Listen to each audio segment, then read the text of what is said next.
നമസ്കാരം. മനസാക്ഷി മരവിപ്പിക്കുന്ന നിഷ്ഠൂരമായ ഇരട്ട കൊലപാതകത്തിന്റെ പേരിൽ 14 CPMകാരെയാണ് കൊച്ചിയിലെ പ്രത്യേക CBI കോടതി കുറ്റക്കാരെന്ന് കണ്ടെത്തിയിരിക്കുന്നത്. അവർക്കുള്ള ശിക്ഷ എന്തെന്ന് ഏറെ വൈകാതെ കോടതി പ്രഖ്യാപിക്കും. 14ൽ 8 പേർ കൊലപാതകത്തിൽ നേരിട്ട് പങ്കെടുത്തവരാണ്. അതായത് കൃപേഷിനെയും ശരത് ലാലിനെയും വഴിയിൽ തടഞ്ഞു നിർത്തി നിഷ്ഠൂരം അവരുടെ പച്ചമാംസം കൊത്തിപ്പറിച്ച നരകജന്മങ്ങൾ. അവരെ കാത്തിരിക്കുന്നത് ഏറ്റവും കുറഞ്ഞത് ജീവപര്യന്തമാണ് എന്ന് തീർച്ച.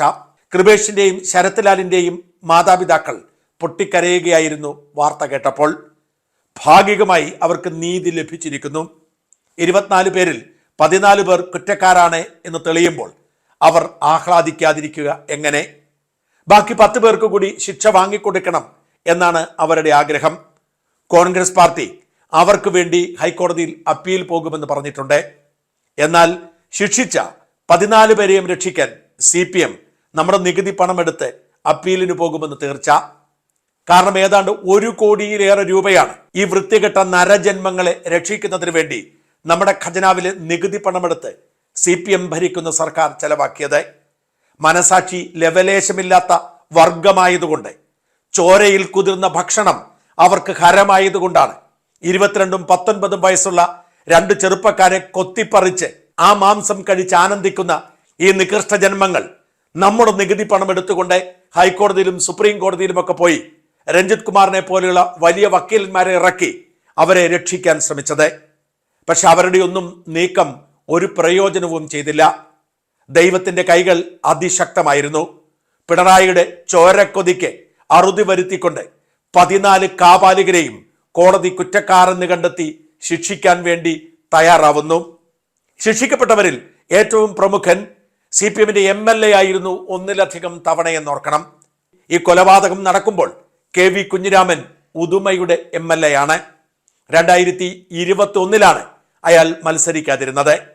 ഇപ്പോഴും അയാൾ CPMന്റെ ജില്ലാ സെക്രട്ടേറിയറ്റ് അംഗമാണ്. 14ാം പ്രതി K മണികണ്ഠൻ CPMന്റെ ഉദുമ ഏരിയ കമ്മിറ്റി സെക്രട്ടറിയാണ്. CPMന്റെ ഏരിയ കമ്മിറ്റി സെക്രട്ടറി എന്ന് പറഞ്ഞാൽ ഒരു MLAയുടെ പദവിയോളം വരും. മറ്റ് 2 പേർ CPMന്റെ ലോക്കൽ കമ്മിറ്റി അംഗങ്ങളുമായിരുന്നു. കൊലപാതകം ആസൂത്രണം ചെയ്തതും ഗൂഢാലോചന നടത്തിയതും KV കുഞ്ഞിരാമൻ അടക്കമുള്ളവരാണെങ്കിൽ കൊല നടത്തിയത് പീതാംബരൻ എന്ന പാർട്ടിയുടെ ലോക്കൽ കമ്മിറ്റി അംഗവും അദ്ദേഹത്തിന് അനുയായികളുമാണ്.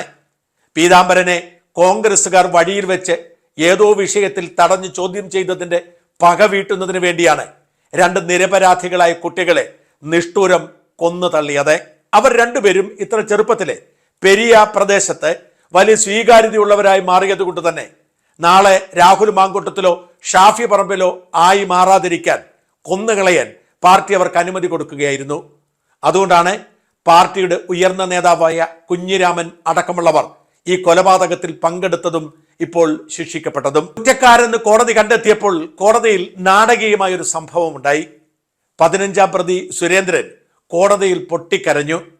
താൻ നിരപരാധിയാണ്, തനിക്ക് മടുത്തു, ഇനി തനിക്ക് ജീവിക്കാൻ താല്പര്യമില്ല, എനിക്ക് വധശിക്ഷ നൽകണം എന്നായിരുന്നു സുരേന്ദ്രന്റെ വാദം. വാസ്തവത്തിൽ സുരേന്ദ്രൻ ഈ കൊലപാതകത്തിൽ നേരിട്ട് പങ്കെടുത്തയാളല്ല. എന്നാൽ കൊലപാതകം ആസൂത്രണം ചെയ്തവരെ രക്ഷിക്കാൻ ശ്രമിച്ചതിന് ശിക്ഷിക്കപ്പെട്ടതാണ്. പലപ്പോഴും CPM ഇങ്ങനെയൊരു ചെയിൻ പോലെയാണ് ഇത്തരം ക്രിമിനൽ കുറ്റകൃത്യങ്ങൾ ചെയ്യുന്നത്. കൊലപാതകമാണ് സംഭവിക്കാൻ പോകുന്നത് എന്ന് പോലും സുരേന്ദ്രൻ അറിഞ്ഞു കാണണമെന്നില്ല. CPM നേതാവ് മുകളിൽ നിന്നും ഒരാളെ ഒളിവിൽ താമസിപ്പിക്കാൻ പറഞ്ഞാൽ അവരത് ചെയ്യും. പക്ഷെ 2 കുഞ്ഞുങ്ങളുടെ ജീവൻ കൊത്തിപ്പറിച്ചതിന് അവരും ധാർമ്മികമായി മാത്രമല്ല നിയമപരമായും ഉത്തരവാദികളാണ്. കൊലപാതകത്തിൽ നേരിട്ട് പങ്കെടുക്കാത്തത് കൊണ്ട് വലിയ ശിക്ഷയൊന്നും കിട്ടില്ലെങ്കിലും അവർ കുറ്റക്കാരാണ് എന്ന് കോടതി പറഞ്ഞപ്പോൾ അവർക്കുണ്ടായ വേദനയുണ്ടല്ലോ, ആ വേദന തന്നെയാണ് അവർക്കുള്ള 1ാം തരം ശിക്ഷ. ആ 2 കുരുന്നുകൾക്ക് ഇനി ജീവിതത്തിൽ ഒന്നും ബാക്കിയില്ല എന്ന് ഇവറ്റകൾ ഓർക്കുന്നത് നല്ലതാണ്. എന്തായാലും സ്ത്രീകളുടെ ശാപമേറ്റ് വാടുകയാണ് CPM എന്ന പാർട്ടി. CPMൽ പ്രവർത്തിക്കുന്നവർക്ക് നിഷ്ഠൂരന്മാരാണ്, ചോരക്കൊതി തീരാത്ത നരാധമന്മാരാണ് എന്ന് കേരളത്തിലെ സ്ത്രീകൾ തിരിച്ചറിയുന്നു. എവിടേക്ക് തിരിഞ്ഞു നോക്കിയാലും CPMകാരെ കണ്ടാൽ സ്ത്രീകൾ കല്ലെടുത്തെറിയുന്ന അവസ്ഥയിലേക്ക് മാറുകയാണ്. 2 പാവം കുട്ടികളെ ഇങ്ങനെ വെട്ടിക്കൂട്ടാൻ മാത്രം നികൃഷ്ടന്മാരായ ഈ മനുഷ്യർക്ക് എങ്ങനെ വോട്ട് ചെയ്യണം എന്നാണ് വഴിനീളെ സ്ത്രീകൾ ചോദിക്കുന്നത്. സ്ത്രീ ശാപമേറ്റ് വാടുകയാണ് CPIM എന്ന രാഷ്ട്രീയ പാർട്ടി. ഒരുപക്ഷെ ഇക്കഴിഞ്ഞ ലോക്സഭാ തെരഞ്ഞെടുപ്പിൽ കണ്ണൂരിലും ആലപ്പുഴയിലുമൊക്കെ CPIMന്റെ കോട്ടക്കൊത്തളങ്ങളിലേക്ക് വർഗശത്രുക്കൾ നുഴഞ്ഞു കയറിയത് ഇങ്ങനെ CPIMനെ വെറുക്കാൻ തുടങ്ങിയ സ്ത്രീകളുടെ ആത്മശക്തിയുടെ കരുത്തുകൊണ്ടുകൂടിയാവാം.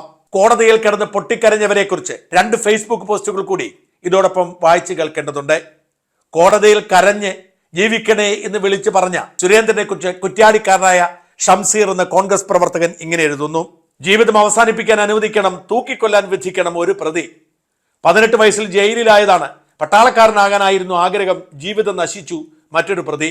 CPIM എന്ന ഭീകരവാദ സംഘത്തിൽ ചെറുപ്പത്തിന്റെ ബുദ്ധിമോശം കൊണ്ടോ പാരമ്പര്യ മനോരോഗം കൊണ്ടോ അംഗമായ 2 ചെറുപ്പക്കാർ പെരിയ ഇരട്ടക്കൊലയിൽ കുറ്റവാളികൾ എന്ന് വിധിക്കപ്പെട്ടപ്പോൾ പറഞ്ഞതാണ്. പിണറായി വിജയന്റെ മക്കളോ ഗോവിന്ദന്റെ മക്കളോ വിജയരാഘവന്റെ മക്കളോ കോടിയേരിയുടെ മക്കളോ ജീവിതത്തിൽ ഇങ്ങനെ ഒരു അവസ്ഥ നേരിടേണ്ടി വരില്ല. CPIM എന്ന പാർട്ടിയിൽ 2 അറ്റത്തെ 2 തരം ആളുകളാണുള്ളത്. മുകൾ തട്ടിൽ ഭരണത്തിന്റെയും പാർട്ടി അഹങ്കാരത്തിന്റെയും ഗുണഭോക്താക്കളായ നേതാക്കളും യൂറോപ്പിലും അമേരിക്കയിലും ദുബായിലും പാർട്ടി തണലിൽ അവർ ഉണ്ടാക്കിയ പണം കൊണ്ട് അർമാദ ജീവിതം നയിക്കുന്ന അവരുടെ മക്കളും. മറ്റൊന്ന് ഇങ്ങ് താഴെത്തട്ടിൽ ഇതുപോലെ ഈ നേതാക്കളുടെ സുഖജീവിതത്തിനും പാർട്ടി പ്രമാദിത്വത്തിനും വേണ്ടി എതിർ പാർട്ടിക്കാരെ തല്ലാനും കൊല്ലാനും ചെറുപ്രായത്തിൽ തന്നെ ഉപയോഗിക്കപ്പെട്ട് അതൊക്കെയാണ് പാർട്ടി പ്രവർത്തനം ഹീറോയിസവും എന്ന് കരുതുന്ന, ഇന്നല്ലെങ്കിൽ നാളെ ജയിലും നരകജീവിതവും കാത്തിരിക്കുന്ന പിച്ചാത്തി ഗുണ്ടകളും. ഈ പിച്ചാത്തി ഗുണ്ടകൾ ഒരു ദിവസം ഇതുപോലെ ട്രാപ്പിലാകും. അന്ന് എലിക്കുട്ടി കരയുന്നത് പോലെ കരയും, സ്വയം ശപിക്കും. അവശേഷിക്കുന്ന ജീവിതം ജയിലിലും മനുഷ്യരുടെ പ്രാക്കിലും തള്ളി നീക്കും. നല്ല കാലം മുഴുവൻ ജയിലിൽ തീർക്കേണ്ടി വരും, അല്ലെങ്കിൽ കഴുമരത്തിലാടും. ഇവർക്കും കാണും പിണറായിയുടെ മക്കളെ പോലെ വിജയരാഘവന്റെ മക്കളെ പോലെ കുടുംബവും കൂട്ടവും. നല്ല പ്രായത്തിൽ നരകിച്ചു തീർക്കുമ്പോൾ കൂടെ നരകിക്കാനാണ് അവരുടെ വിധി. ഈ കേസിലൊക്കെ കോടതി വിധിക്കുന്ന ശിക്ഷയ്ക്കും അപ്പുറം ശിക്ഷിക്കേണ്ടത് ഇവരെയൊന്നുമല്ല, അവരൊക്കെ കൊല്ലാൻ ഉപയോഗിച്ച കൊടുവാള് പോലെ വെറും ഉപകരണമാണ്. ഈ പാർട്ടിയെയും അവരെയൊക്കെ ഇതിന് ഉപയോഗിക്കുന്ന നേതാക്കളെയുമാണ്. അവരുടെ മക്കൾക്ക് ദുബായിൽ ആഡംബര ജീവിതം നയിക്കാനും യൂറോപ്പിലെ കാസിനോകളിൽ ചൂത് കളിച്ചും പെണ്ണുപിടിച്ചും അർമാദ ജീവിതം നയിക്കാനും ബലിയായിത്തീരുന്ന, ഇതുപോലെ അവസാന എലിക്കണിയിൽ കുടുങ്ങിയതുപോലെ കരയുന്ന സാധാരണക്കാരുടെ കുടുംബം ആ ശിക്ഷ നടപ്പാക്കണം. ലോകാരോഗ്യ സംഘടനയിൽ വരെ ജോലി ചെയ്ത് റിട്ടയർ ചെയ്തപ്പോൾ സാമൂഹ്യ പ്രവർത്തനമായി നടക്കുന്ന ഡോക്ടർ SS ലാൽ പറയുന്നത് ഈ ഭീകര പ്രസ്ഥാനത്തെ നിരോധിക്കണമെന്നാണ്. ലാലിന്റെ വാക്കുകളിലേക്ക്: ശരത് ലാൽ കൃപേഷ് കൊലപാതകത്തിന്റെ വിധി വരുമ്പോൾ വളരെ മുമ്പേ നിരോധിക്കേണ്ടിയിരുന്ന പ്രസ്ഥാനമാണ് CPM എന്ന് വീണ്ടും തെളിയുകയാണ്. ഈ വാർത്ത പറയുമ്പോൾ വലിയ ഡെക്കറേഷന്റെ ആവശ്യമൊന്നുമില്ല. ഒരുപാട് നേതാക്കളെ കൂടാതെ കൊലപാതകിയായ ഒരു മുൻ MLA ഉണ്ട്. CPM ഒരു കൊലപാതക ക്രിമിനൽ മനുഷ്യവിരുദ്ധ പാർട്ടിയാണ്. അവർ മറ്റു പാർട്ടിക്കാരെ കൊല്ലും, സ്വന്തം പാർട്ടിക്കാരെയും കൊല്ലും. ഭാഗ്യമുള്ള ബാക്കിയുള്ളവർ ജീവിച്ചിരിക്കും.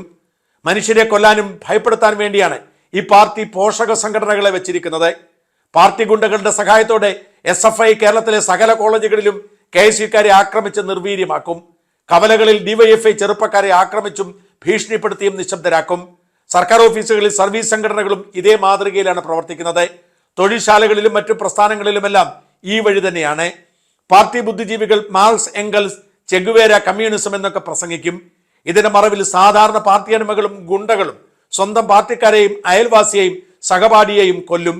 കൊന്നതിന് ശേഷം പാർട്ടി തീരുമാനിക്കും കൊലപാതകമാണോ അല്ലയോ എന്ന്. കൊലപാതകമാണെന്ന് നാട്ടുകാർക്ക് മനസ്സിലായി പോയാൽ സകല തെളിവുകളും നശിപ്പിക്കും. പിന്നെ പ്രതികൾ ആരെന്ന് പാർട്ടി തീരുമാനിക്കും.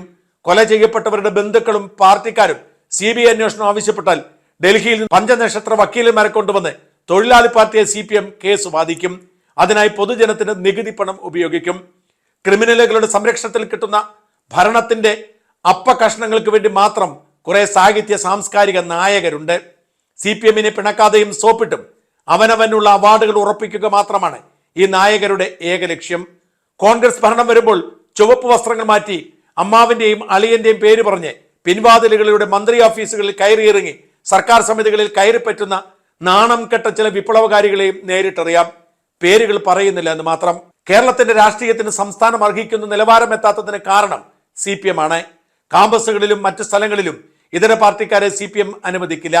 ആ ഒറ്റ കാര്യം കൊണ്ട് തന്നെ പാർട്ടി ഗുണ്ടകൾ എല്ലാ സ്ഥാനങ്ങളും കൈയടക്കും. ജനങ്ങൾ ഭയക്കുന്ന മണിമാരെയും കുട്ടിമാരെയും മന്ത്രിമാരാക്കുന്നത് CPMന്റെ തന്ത്രമാണ്. എതിർ പാർട്ടിക്കാരെ കൊന്നിട്ടുണ്ടെന്ന് അഭിമാനത്തോടെ പറയുന്ന ക്രിമിനലുകളെ മന്ത്രിയാക്കുന്നത് ജനങ്ങളെ ഭയപ്പെടുത്തി ഭരിക്കാൻ വേണ്ടി മാത്രമാണ്. CPM നടത്തിയ കൊലപാതകങ്ങളിലൂടെ മരിച്ചവരുടെ കുടുംബാംഗങ്ങൾ തീരാ ദുഃഖത്തിലായി. ഈ പാർട്ടിയെ വിശ്വസിച്ചാലും പാർട്ടി നൽകിയ ആവേശത്തിന് പുറത്തും കൊലപാതകം നടത്തിയവർ ദീർഘകാലം ഇനി ജയിലിലാകും. അവരുടെ അച്ഛന്മാരും ഭാര്യമാരും കുട്ടികളും ഈ പാപഭാരവും നാണക്കേടും എക്കാലവും സഹിക്കണം. ഒരു ഇരട്ട കൊലപാതകത്തിലൂടെ CPM ഒറ്റയ്ക്ക് എത്ര കുടുംബങ്ങളെയാണ് തകർത്തിരിക്കുന്നത്? CPM നേതാക്കളും പാർട്ടിയുമാണ് യഥാർത്ഥ കൊലയാളികൾ. ബോധമുള്ള ചെറുപ്പക്കാരെങ്കിലും ഈ ക്രിമിനൽ പാർട്ടി ഉപേക്ഷിക്കണം. സാമൂഹ്യ മാധ്യമങ്ങളും ഡിജിറ്റൽ ക്യാമറകളും ഇല്ലാതിരുന്ന കാലത്ത് CPM വ്യാപകമായി കൊലപാതകങ്ങൾ നടത്തിയിരുന്നു. പുതിയ സാഹചര്യത്തിൽ CPMന് രക്ഷപ്പെടാൻ അല്പം പ്രയാസമാണ്. പക്ഷെ ഭരണവും കയ്യൂക്കും കൊണ്ട് അവർ കുറച്ചു കാലം കൂടി പിടിച്ചു നിൽക്കും. പക്ഷെ ഒരിക്കൽ പാർട്ടി കണ്ടുപിടിക്കാൻ ഒരു തരി പോലും ഇല്ലാത്ത രീതിയിൽ നശിച്ച് നാമാവശേഷമാകും. അന്ന് കേരളം രക്ഷപ്പെടും. ഈ പാർട്ടിയിൽ ബാക്കിയുള്ള മാന്യന്മാർ വേറെ ഏതെങ്കിലും പാർട്ടി ഉണ്ടാക്കി പ്രായശ്ചിത്തം ചെയ്യും. ഇതൊക്കെ സത്യങ്ങൾ മാത്രമാണ്. നിരോധിക്കപ്പെടേണ്ട കൊലയാളി പാർട്ടിയായി, മനുഷ്യവിരുദ്ധ പാർട്ടിയായി CPM മാറിക്കൊണ്ടിരിക്കുന്നതിന്റെ അവസാനത്തെ കയ്യൊപ്പ് മാത്രമാണ് കൃപേഷിന്റെയും ശരത്ലാലിന്റെയും കൊലയാളികളായ CPM നേതാക്കൾക്ക് കോടതി ശിക്ഷ വിധിക്കാൻ കാത്തിരിക്കുന്നത്.